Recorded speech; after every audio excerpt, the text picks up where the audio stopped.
If the question is, what would a first-person physics simulator thing had been like on the Nintendo 64, well, there are two answers. The first being that you ask some pretty strange questions, the other being barrel toss. Unfortunately, it's not 1998, and the iPad is not, in fact, a Nintendo 64.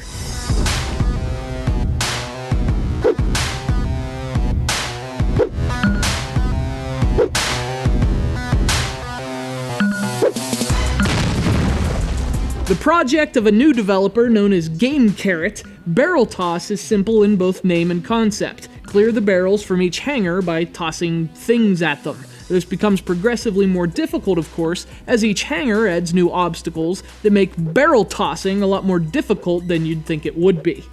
You have a few weapons at your disposal. There are crates, shoes, cannonballs. The only catch is that the crate is the only one available at the start. If you want to use those other weapons, you have to unlock them, and if you want to unlock them, you have to knock off about a few thousand barrels first. In fact, 2,500 for one weapon, 4,000 for the other. This is ridiculous!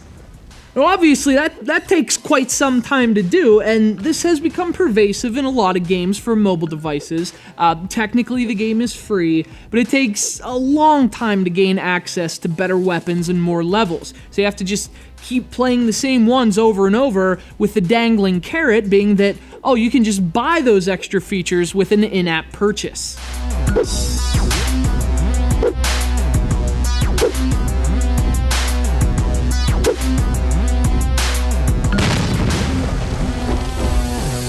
That's not really a problem, and certainly not one that's exclusive to barrel toss, but the game does have problems, and specifically, it's a lack of content. The game has 3 weapons and 3 different hangars, each with its own levels, but that's all there is to barrel toss, and it gets old well before you've done enough to unlock everything.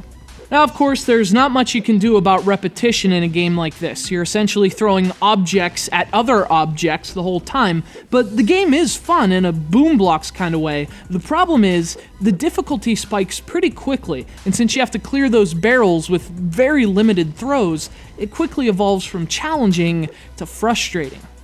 Another problem is the overall presentation. I mean, to be fair, GameCarrot is an independent studio with a pretty small team, but at the same time, Barrel Toss is an unattractive game. I mean, the colors are dull and washed out, and there's this obnoxious music.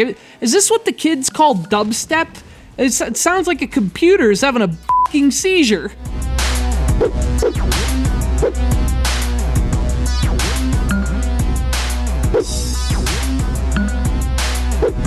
Barrel toss is kind of a fun idea, but to me, it felt a bit too dated and was a little too frustrating to recommend. It kind of reminds me of a game that we would have raved about on the Nintendo 64, only to play 15 years later and suddenly lament our sobering from nostalgia.